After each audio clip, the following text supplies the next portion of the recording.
Lecture de la lettre aux Hébreux. Frères, la loi de Moïse ne présente que l'ébauche des biens à venir et non pas l'expression même des réalités.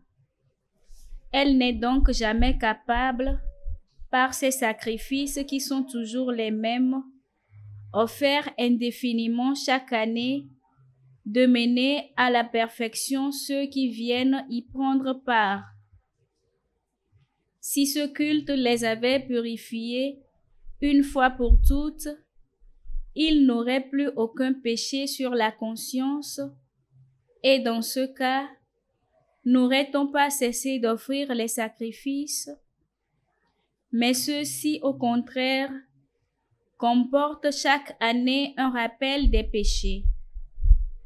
Il est impossible, en effet, que du sang des taureaux et de boucs enlève les péchés.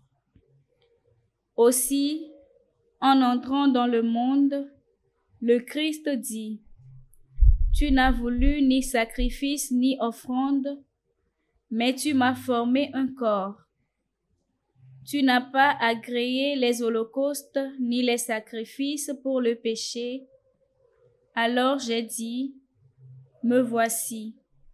Je suis venu, mon Dieu, pour faire ta volonté, ainsi qu'il est écrit de moi dans le livre. » Le Christ commence donc par dire: « Tu n'as pas voulu ni agréer les sacrifices et les offrandes, les holocaustes et les sacrifices pour le péché, ce que la loi prescrit d'offrir. » Puis il déclare: « Me voici, je suis venu pour faire ta volonté. » Ainsi, il supprime le premier état des choses pour établir le second.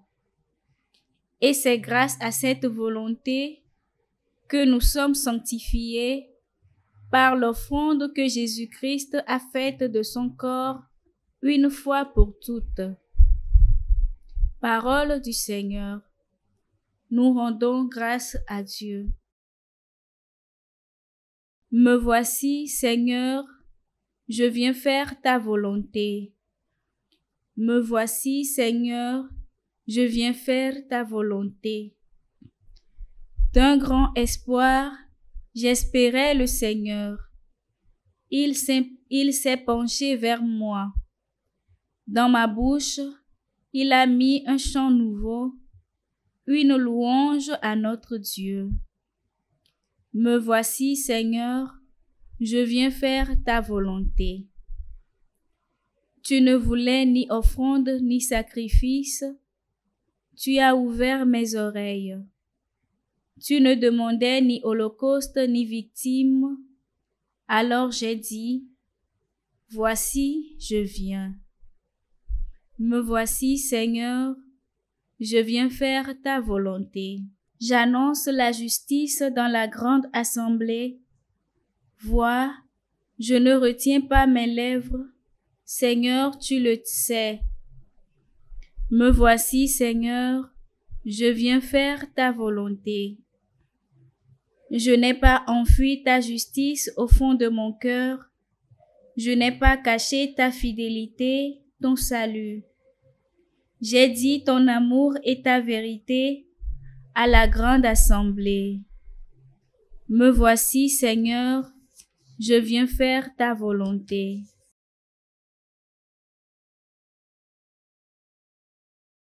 Acclamation de l'Évangile.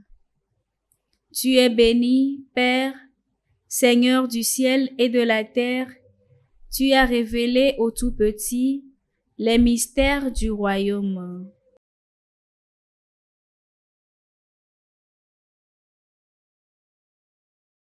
Évangile de Jésus-Christ selon saint Marc. En ce temps-là, comme Jésus était dans une maison, arrivent sa mère et ses frères. Restant au dehors, ils le font appeler. Une foule était assise autour de lui, et on lui dit: « Voici que ta mère et tes frères sont là dehors. Ils te cherchent. » Mais il leur répond, « Qui est ma mère? Qui sont mes frères? » Et parcourant du regard ceux qui étaient assis en cercle autour de lui, il dit, « Voici ma mère et mes frères. Celui qui fait la volonté de Dieu, celui-là est pour moi un frère, une sœur, une mère. » Acclamons la parole de Dieu. Louange à toi, Seigneur Jésus.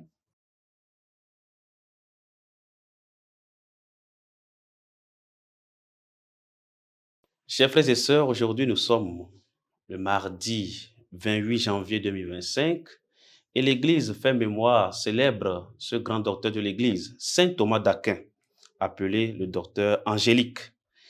L'évangile qui nous est proposé nous invite à réfléchir sur notre sens d'appartenance à Jésus.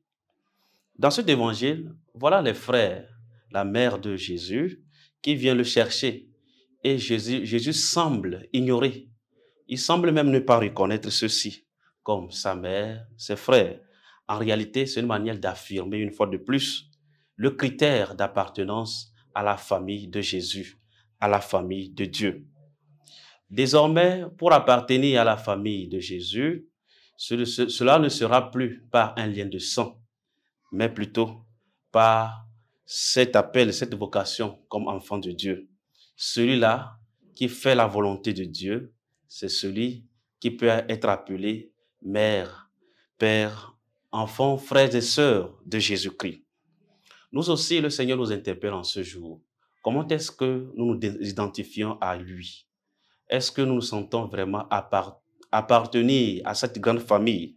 Sommes-nous de Jésus? Parce que appartenir à la famille de Jésus-Christ, c'est être en mesure d'écouter sa parole et de faire sa volonté. Celle qui nous montre un exemple, c'est Marie, la mère de Jésus.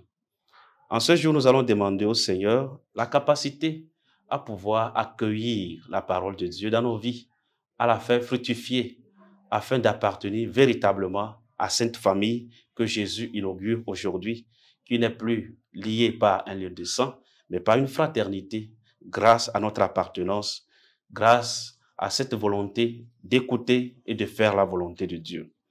Et nous terminons en invoquant Saint Thomas d'Aquin.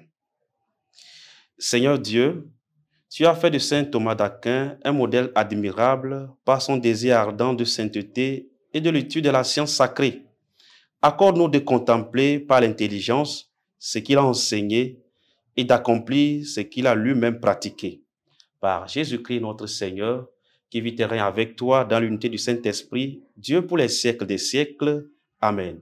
Et qu'en ce jour, le Seigneur vous bénisse, le Père et le Fils et le Saint-Esprit. Amen. La SMA Togo TV vous propose dès à présent ses services de reportage photo, vidéo pour vos différents événements. Mariage, anniversaire, concerts, conférences et même les veillées funèbres. Et ceci en soutien à la mission de l'évangélisation. Contactez-nous au numéro